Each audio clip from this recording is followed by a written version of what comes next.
Okay, this is a big one, and my mom is probably gonna hate me after this one. Just buy once and cry once. Okay, let's move on. There's something that just feels off about it. The plants don't look that great in them, and it's just generally just really ugly. Okay, so there, I'm just being honest today. They're just not pretty.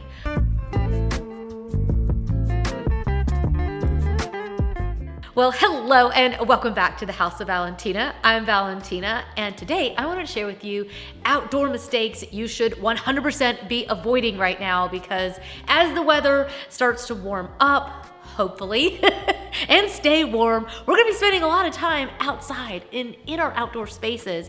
And there's just a few things over the years as a designer that I've just realized there's just things that we do to our outdoor spaces that just really downgrade it, really just make it kind of ugly, sometimes even unenjoyable. So today I'm gonna be sharing the outdoor mistakes maybe you've already made or hopefully you'll be able to avoid. And if you've made these ones, I'll give you easy tips and tricks on how to fix them. I hope you'll love it. I hope you'll hit subscribe, give the video a big thumbs up. We're almost at 350,000 subscribers. Oh my gosh, you guys, that's amazing. That's a lot of people. So thank you so much. And let's jump into today's video. Okay, number one, avoid plastic furniture. Now, let me just put a little disclaimer on that. Okay, so they have some really nice wicker sets that are technically a plastic-like material, and some of those are really nice. I was just eyeing up a few of the sets on Amazon, and I was like, that's cute. However, most of the plastic furniture that is out there is just ugly, especially the dining chairs, the sofas that are out there. A lot of that stuff just looks cheap, and it's not going to give you a beautiful outdoor space to sit in. I know that a lot of times people go with plastic furniture because it's cheaper and they think it's going to last a lot longer, but it's just ugly and it really just isn't something nice to look in, and worst of all, it's uncomfortable to sit in. So I would avoid the plastic furniture. Instead, look for something that has really nice cushions on it that you can bring indoors when the weather isn't as nice and pull back out so you can actually be comfortable on your furniture. I realized over the years as I've bought, and we've moved it 24 times, so we've moved a lot, and so I've bought and sold different outdoor sets over the years, and honing into something that was really classic and clean lined has been the best thing I've ever done, because it really does elevate the outdoor space. There are a lot of sets out there like that. You don't have to spend a small fortune to get something beautiful. There's beautiful lounge sets available on Amazon. Target has a set that's similar to the one that I have. There's beautiful dining tables out there with great chairs. I also love to shop at IKEA. I can't even talk about IKEA with wanting to sing the IKEA song, but you guys know IKEA has some great pieces. I own the chairs from them, and I've owned them for over 10 years. So it's not about budget. It's just about looking for something that's really classic, that's really gonna hold up. And I do think that powder coated aluminum is a really good option. And I've been super happy with it. I think you guys will too. And I will leave all the links for the items that I'm showing down below in the show notes. So if you're wanting to shop and you want some ideas, I'll link those down below for you so you can see my top picks that are definitely still budget friendly. Talking about plastic, let's just go ahead and get this other one out of the way. And that is plastic planters. I tried to do some plastic planters from IKEA, and I was like, oh, they're modern, they're clean line, they're minimalist, I love them. And no, they just had to go. Like, plastic planters just look really cheap. They don't age the way that planters are supposed to. They fundamentally just stay a little too pristine. They just look like plastic. They look a little too shiny. There's something that just feels off about it. The plants don't look that great in them, and it's just generally just really ugly. Okay, so there, I'm just being honest today. They're just not pretty. But you don't have to spend a fortune trying to get planters either. I personally love to buy the concrete or the terracotta. Now, those can be expensive. I've got a few sources I can give you guys for planters that are under $100 that are still really big sizes. You can also do the rectangular. I gotta set my coffee cup down. I'm like literally gonna start. Okay, so I've got some rectangular ones that I really love and have really held up, but I think that avoiding plastic ones is just really key. But I also think that if you don't want to buy them new, you could also look at places I go all the time. I look at estate sales, I look at flea markets, I go to like Goodwill, like thrift stores. Those places, a lot of times you can find beautiful aged terracotta pots, cement planters. You can find all that stuff at those places. I'll leave the links for the ones that I really love right now down in the show notes, but I go to my local garden center as well. And so they are a little bit more than the plastic ones, but they just look better. And, they just look better. So yeah, okay, moving along. I can't do these without laughing, okay? Because I feel bad because someone might have a plastic planter outside and I will have guilt. But you guys have told me that you find these videos helpful, and it just hopefully jogs your mind as you go to the store and you don't find yourself being tempted to buy the cheaper planters that are gonna look bad and then you're gonna wanna replace them. So just buy once and cry once. Okay, let's move on. Okay. Hanging planters. Okay, I'll just say this in general. Generally, I just don't like hanging planters. They're just messy looking. Now, if you have a really beautiful, like, southern porch and you want to put a fern on it, sometimes it looks like it's a funeral home, and especially if you have rocking chairs on the porch, I'm like, ugh, no, not a good look.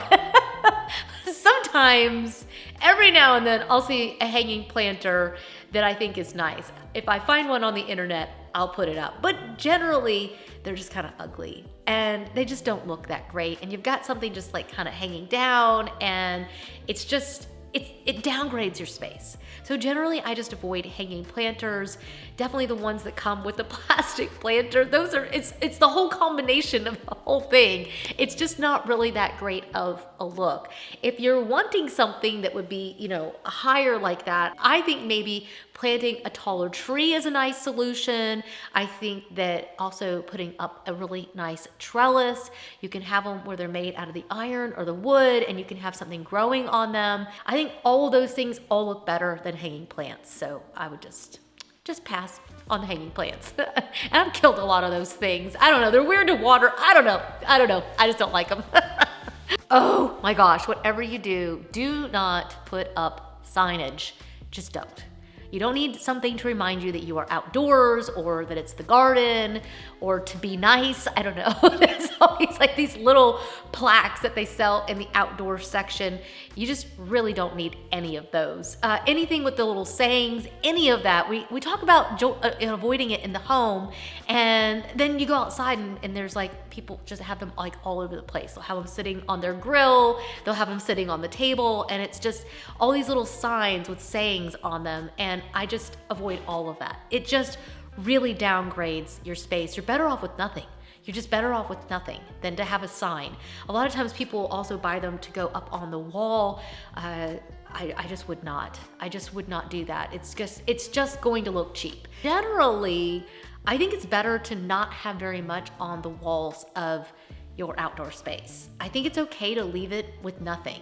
And so I think that a lot of times people feel like they're supposed to put something there, and so they feel the need to run out to Home Goods and look in the signage section. Just avoid that section in general. Sorry, Home Goods. There's a lot of other things that we love from Home Goods. Check out some of our playlists where we go shopping with you guys and we show you what we buy at places like Home Goods. Signage is not one of them.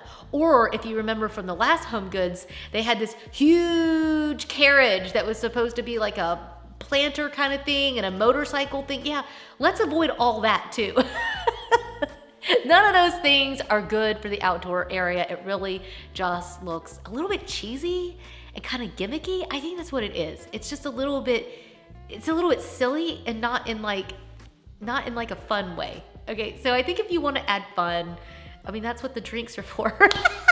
Sorry, okay, all right, I'm just gonna move along.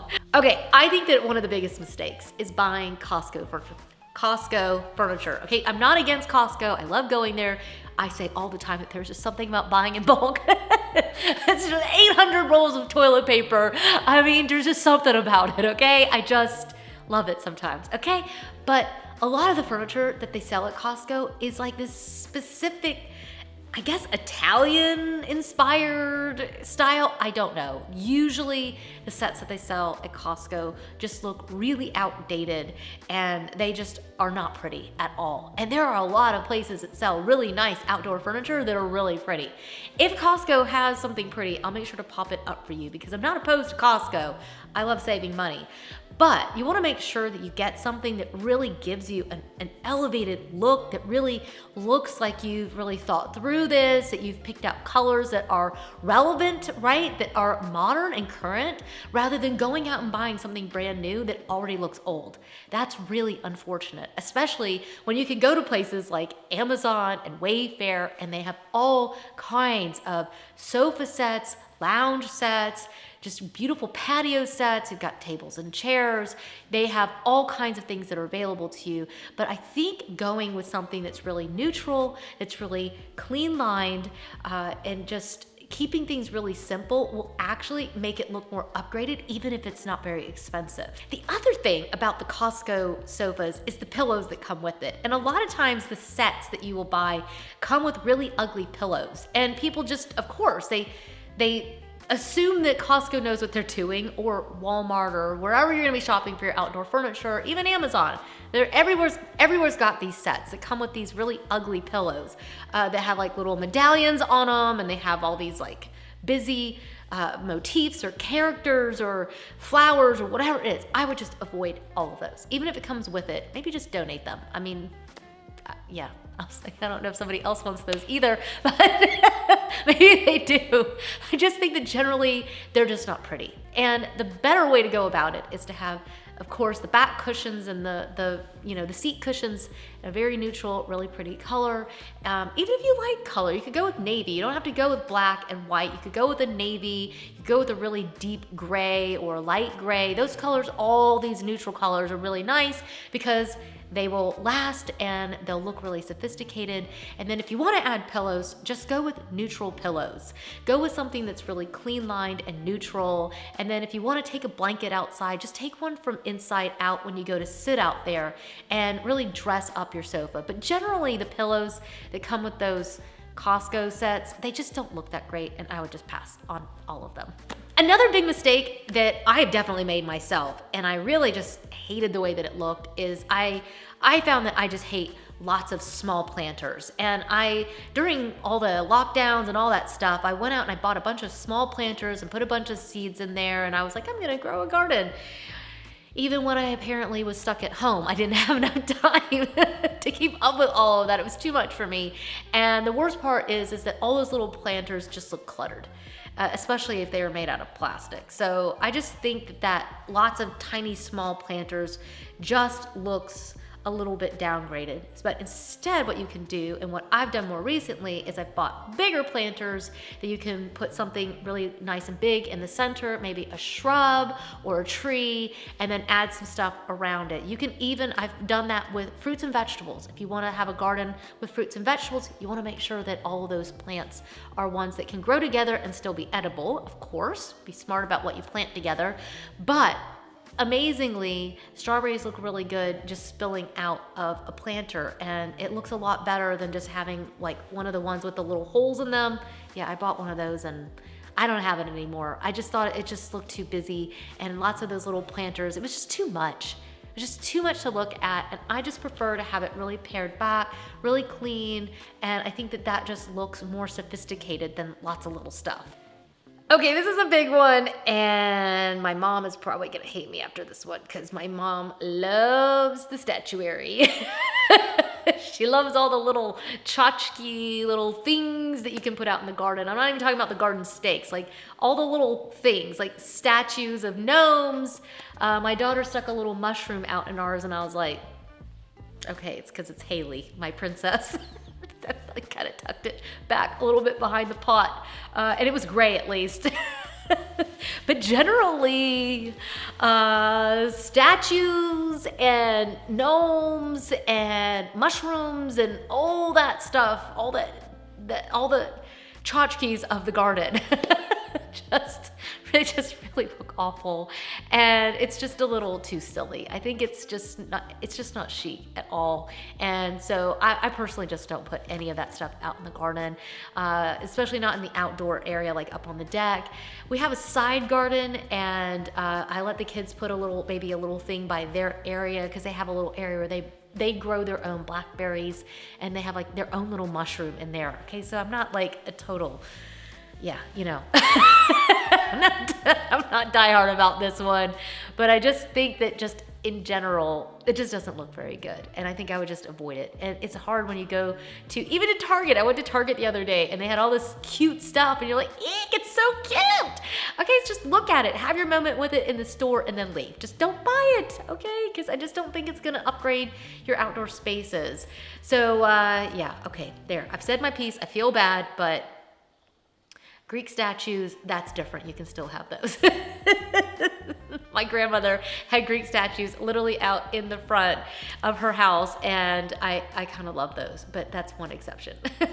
Those can be pretty in the garden, but generally all the other stuff is it's just a bit of silliness. So I would just avoid most of it, unless it's like a little plaque for your dog or something like that. Like, I think those are good exceptions, don't you think? Okay, so now I've said my piece, and hopefully you guys are not, too upset with me about it, but I hope that you will let me know what things you think are mistakes that you've made, or mistakes that you've seen other people make, because it actually does help our community. Because I've seen you guys love to comment and chit chat with each other, and we have an amazing community, and I love to be able to see how you guys chit chat with each other. You talk about ideas, you're growing together, we're all growing here together in a community, we're all learning. So that's half the fun, is experimenting, seeing what we like, and then when we're like, yeah, I don't like it when I walk out and there's flamingos and 90 other things sitting in the yard, that's not going to be my look. So I think you can learn a lot from each other. And yeah, I hope you've enjoyed today's video. I hope it's left you feeling inspired and excited to get outdoors and to create a space